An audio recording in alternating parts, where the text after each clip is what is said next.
tu tasa por servicios generales al día tiene grandes beneficios. 50% de descuento en el Teatro Roma, talleres y cursos culturales gratuitos y más de 40 disciplinas en los polideportivos y natatorios municipales. Ingresá en www.mda.gov.ar y conoce todas las actividades y promociones a las que podés acceder. Municipalidad de Avellaneda. Gestión Jorge Ferraresi.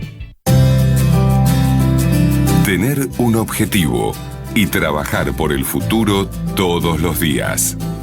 Desde 1934, en Laboratorios Bagó, desarrollamos productos de vanguardia para lograr un futuro con mejor calidad de vida. Laboratorios Bagó. Ética al servicio de la salud. Todo el tiempo hay ideas. Hay ideas simples y no tanto. Hay ideas que nos asombran siempre y hay otras que nos cambian para siempre. Hay ideas grandes y hay grandes ideas. Hay muchas ideas. Lo importante es que funcionen. Como Banco Credicop, el banco cooperativo ideado para que nuestros sueños se hagan realidad. Hay otra idea de banco y funciona. Súmate. Banco Credicop Cooperativo. La banca solidaria. Cartela comercial y de consumo. Consulte productos y servicios en www.bancocredico.com o a través de Credicop. Responde al 0810-888-4500. En la Defensoría del Pueblo de la Ciudad Autónoma de Buenos Aires trabajamos cada día para estar más cerca tuyo. Por eso tenemos una nueva línea de WhatsApp para que hagas tu reclamo. Escribinos al 11 7128 8301. Simple, rápido, accesible y podés contactarnos desde cualquier lugar. Estamos para defenderte, ahí, donde vos estás. Grupo Petersen, desde 1920, construyendo el país. Capacitate de forma fácil y gratuita. Accede al Instituto Legislativo de Capacitación Permanente en legislatura.gov.ar. Legislatura porteña. Nos une la ciudad. Vuelve el calor, vuelve el mosquito. Para prevenir la propagación del dengue, hay que impedir que el insecto se reproduzca. Evita la acumulación de agua en todos los espacios de tu casa. Municipio de Morón. Corazón del Oeste. Hay pionono, atún, pan dulce, turrón, señora, ayudín, sidra, vino, garrapiñada. Salva la Navidad con precios moronenses. Canasta navideña a solo 13.900 pesos. Municipio de Morón, Corazón del Oeste. Hay una nueva obra social de la ciudad de Buenos Aires, una OSVA que crece a diario pensando en sus afiliados y afiliadas. Conoce todas las prestaciones ingresando a www.osva.org.ar. OSVA, cuidamos lo más importante, tu salud y la de tus seres queridos.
Bueno, la nota con Roberto Feletti la vamos a dejar para la semana próxima porque tenemos un problema en la conexión, pero sí vamos a hacer la nota que habíamos prometido hoy más temprano con Miriam Lewin, que es periodista, que es escritora, que es investigadora, que tiene una cantidad de libros publicados, todos ellos sumamente interesantes.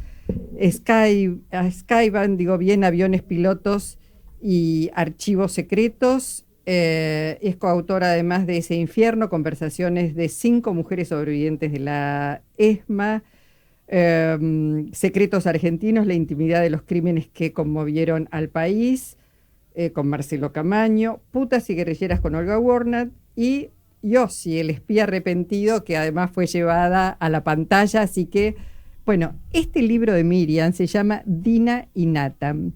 ¿Cómo te va, Miriam? ¿Qué tal, Luisa? Muchas gracias por la invitación. No, feliz, te decía fuera del aire que es casi imposible parar de leer Dina y Nathan, este libro, que es un libro que tiene que ver, bueno, por supuesto, con parte de la historia del judaísmo, de la persecución de los nazis, de la diáspora de alguna manera, y de, bueno, las consecuencias de lo que implica esa persecución y el nazismo. Pero es la historia de una madre y un hijo. Contanos, en principio, cómo llega esta historia, porque está basada, es tu primera novela, ¿no es cierto? Sí, es una novela que está basada en hechos reales. Es decir, el protagonista, los protagonistas existieron de verdad, sucedieron muchas de las cosas que se relatan en la novela, estrictamente en relación con los protagonistas, y después hay otras cosas que tienen que ver con ese refugio de los nazis, que fue Buenos Aires, concretamente el área de Vicente López, Olivos. Bueno, de hecho, allí vivieron Mengele, allí vivió Eichmann, que están en el libro, participan, son personajes del libro, se relacionaron con los protagonistas, y esto es real. Pero ¿cómo llega la historia? En el año más o menos, yo te diría 2017, prepandemia, una persona nos contacta después de la publicación de Yossi, el espía arrepentido, que también tiene que ver con la infiltración, con el espionaje, a Horacio Lutzky y a mí, y nos dice: hay en mi familia una historia que yo quiero que ustedes conozcan. Y nos empieza a relatar la familia de un muchacho que cuando niño escapó de la ex Yugoslavia durante la Segunda Guerra Mundial, que viaja a Turquía, donde su madre era de una familia acomodada, su padre ya había sido asesinado en Jasenovac, en el campo de concentración. Después dispersa la familia, se lo llevan a Palestina, donde crece en un kibutz, y muchos años después, cuando él pensaba que su familia ya estaba muerta, nunca más había tenido contacto con ellos, recibe una carta de su abuela, que vivía en Estambul, que le dice: tu mamá está viva y vive en Buenos Aires y quiere reunirse con vos. Vení a Estambul, te pagamos el pasaje para que vayas a verla, a vivir con ella. Y esto es lo que sucede. Lo que pasa es que cuando este joven hace esa travesía y le dice, abraza a la madre y le dice mamá, la madre le dice: no me digas mamá, me tenés que decir tía, porque fue la única condición que puso a mi marido para dejarte venir, para dejar que te reunieras conmigo. Estoy casada con un alemán, y ese alemán era nazi.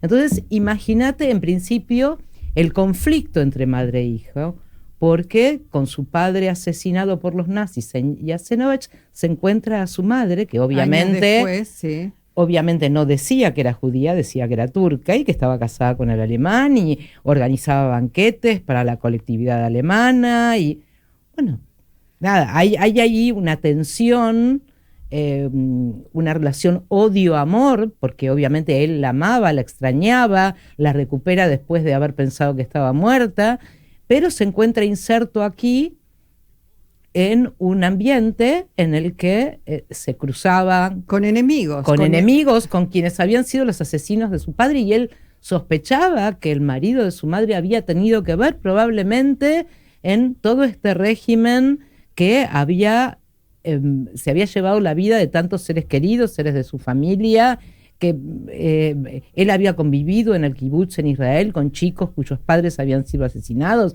sus hermanitos habían sido asesinados, o sea que él venía obviamente todo cargado con esto y pensaba que su madre era una traidora. Además, digo, la historia es muy conmovedora porque además a lo largo de esa travesía de Yugoslavia, Turquía, Estambul, bueno, a esa mujer le pasa de todo, y a él inclusive le pasa de todo. Esta cosa del cuerpo de la mujer como objeto como botín de guerra. Como botín de guerra, como objeto de satisfacción y un cacho de carne. Digo, todo eso que aparece... Y eso les empieza a pasar en la Yugoslavia ocupada. Su padre había sido combatiente contra los nazis. Obviamente Hitler los barrió de un plumazo a los resistentes yugoslavos. Y un íntimo amigo de su padre, no quiero spoilear, pero viola a su madre. Un hombre que para él era un tío, pero que se pasa del lado de los nazis, se pone a trabajar con las fuerzas de ocupación.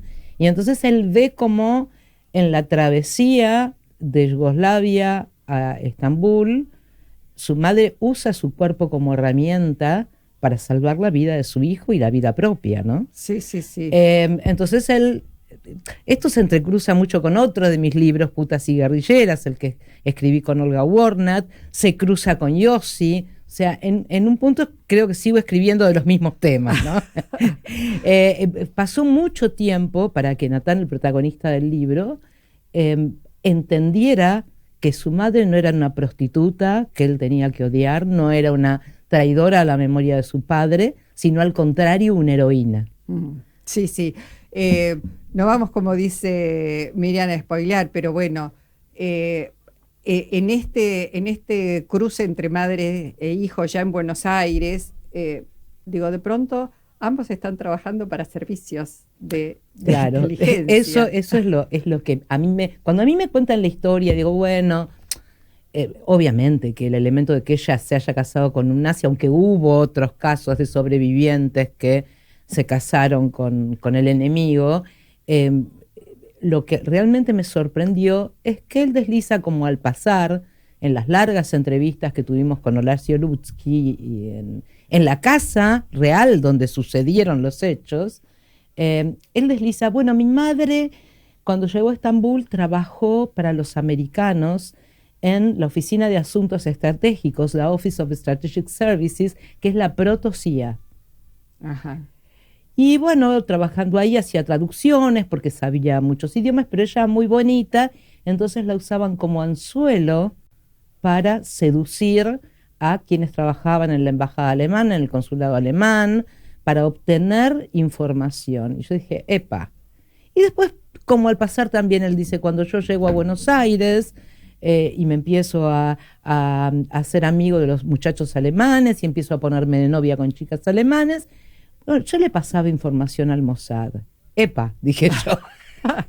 Bueno, no quiero dar más detalles, pero es una historia de espionaje, de infiltración, de amor entre madre e hijo, de redención de esta mujer. Es muy interesante además la forma en que está redactada, porque comienza la novela de Miriam Lewin, Dina y Nathan, está editada por Sudamericana y la recomiendo porque la van a devorar, la van a leer con mucha intensidad.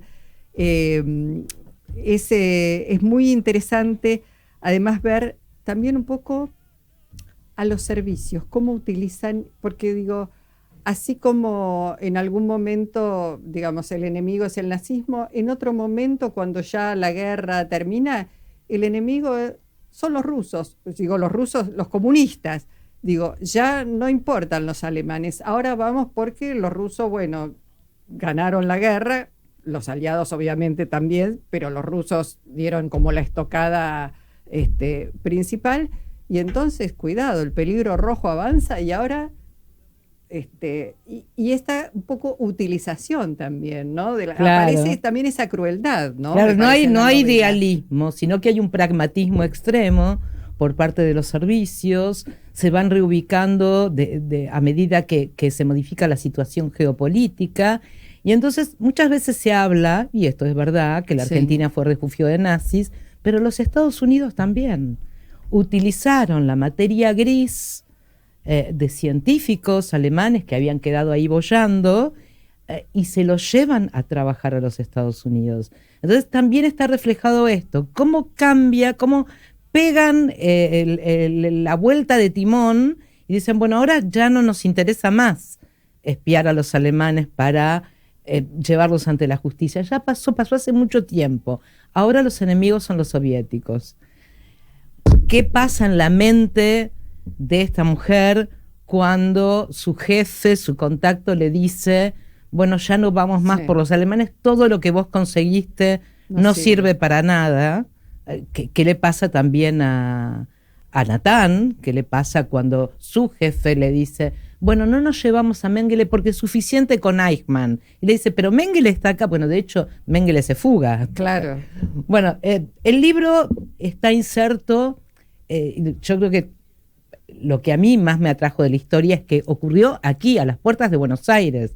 Ocurrió en el barrio de Florida, en el partido de Vicente López, donde Mengele tenía un consultorio donde hacía abortos, después tuvo una carpintería, después tuvo un laboratorio de especialidades medicinales, donde había otros científicos que realizaban operaciones en chicos homosexuales para, entre comillas, curarlos. Voy a decir... todo esto que se cuenta en el libro es estrictamente real.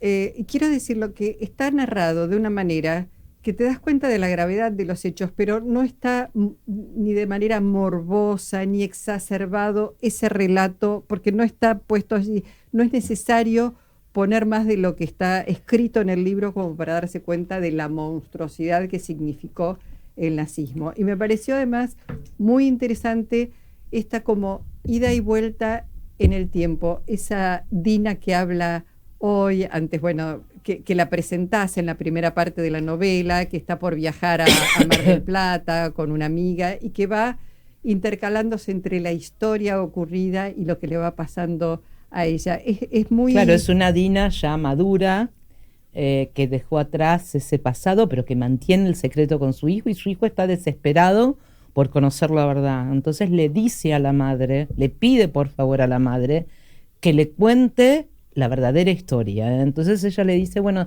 déjame que voy a descansar unos días a Mar del Plata con una vecina que siempre me invitó y nunca quise ir. Ella ya había enviudado en circunstancias bastante misteriosas que se revelan en el libro, había enviudado de este alemán.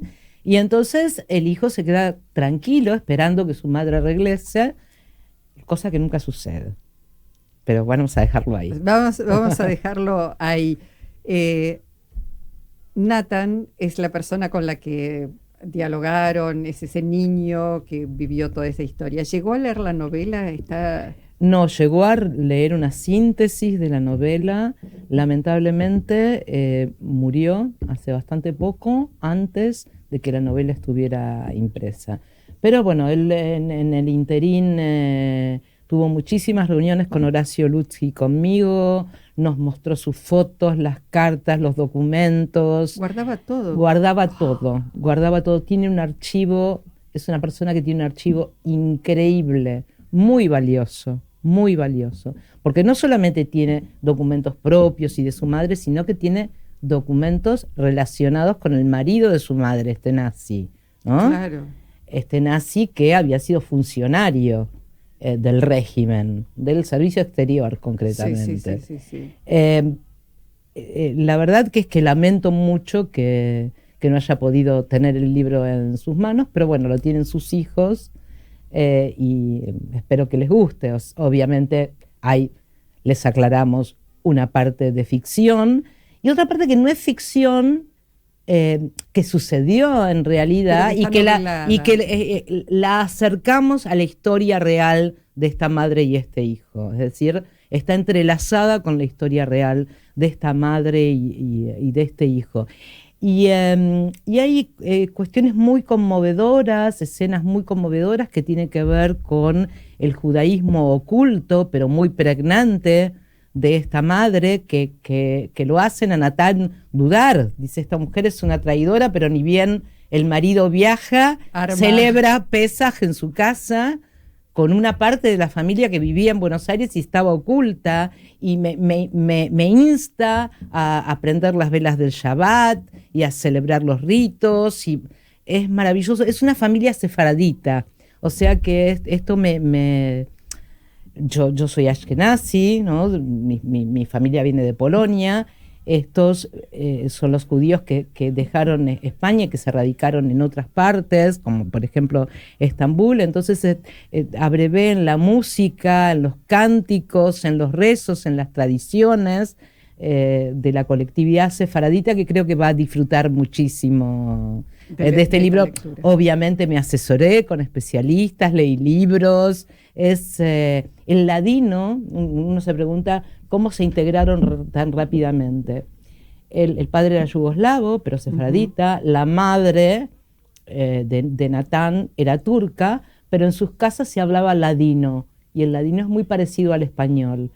Entonces, entre ellos hablaban el ladino, en su casa Natán escuchaba ladino, y cuando vino a Buenos Aires fácilmente pudo aprender el español. Claro.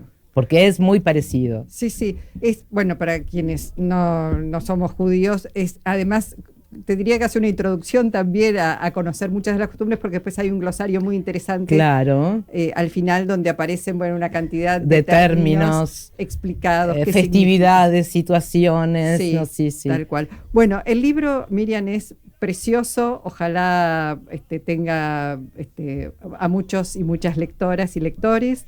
Y bueno, que vengan más novelas, muchas más novelas. Una pregunta más quería hacerte. En esta época tan distópica casi, sí, tenemos unos minutos más, ¿qué te pasa cuando escuchás las terminologías que utiliza el presidente de la nación, su entorno, y que muchos, siempre decimos desde arriba bajan las líneas? Claramente, si el presidente dice una barbaridad, todo el mundo se siente después habilitado a utilizar terminología, no por decir una mala palabra, las malas palabras no son buenas ni malas, ya lo sabemos, pero digamos es más canchero, no, pero digamos, lo que se viene escuchando en los medios de comunicación es terrible. ¿Qué te pasa vos que estuviste en la Defensoría del Público? Mira, el discurso de odio se testea con lo que se llama el test de Rabat, que es un test de Naciones Unidas donde hay varios elementos a considerar para caracterizar un discurso como discurso de odio. Son 6 puntos. El discurso de Milei los cumple casi todos, porque el rango del difusor se considera, el alcance, la cantidad de seguidores, la posibilidad de que esa violencia verbal y simbólica se transforme en violencia en el mundo real. Bueno, cumple con casi todos. Yo creo que no está disociado lo que él dijo en Davos acerca de los homosexuales con los lesbicidios, la violencia que ocurre en la Argentina, porque la gente que odia a los homosexuales, que no los acepta, que piensa que son monstruos, que son enfermos, escuchan al presidente en un foro internacional diciendo que las parejas homosexuales que tienen hijos son pedófilas. Esto es de una gravedad absoluta, y hay gente que dice dentro del progresismo, bueno, eso no es tan importante, las reformas económicas todo es importante, lo simbólico y lo material.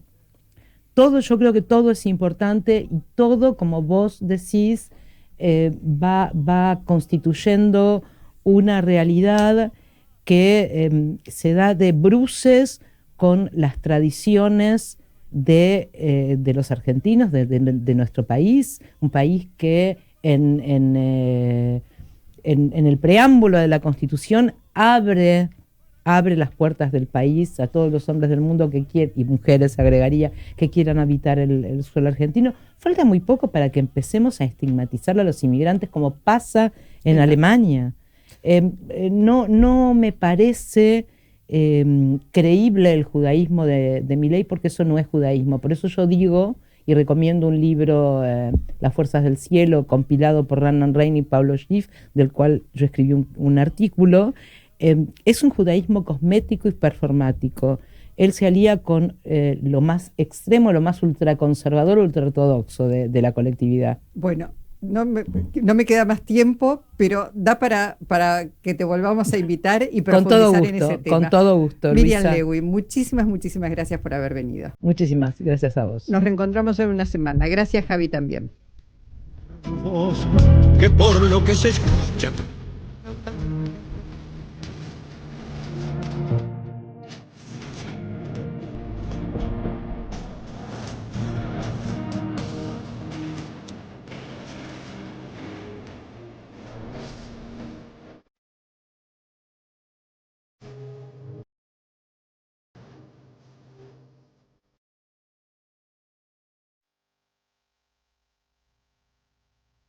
Desde la Ciudad Autónoma de Buenos Aires, Argentina, transmitiendo las 24 horas hacia todo el planeta, con estudios en Callao 194, Radio Sónica. Nominados a los Martín Fierro Digital, Mejor Programación Radio Nativa Digital 2018, 2019, 2021 y 2022. Ganadora de Mix Globe Award 2018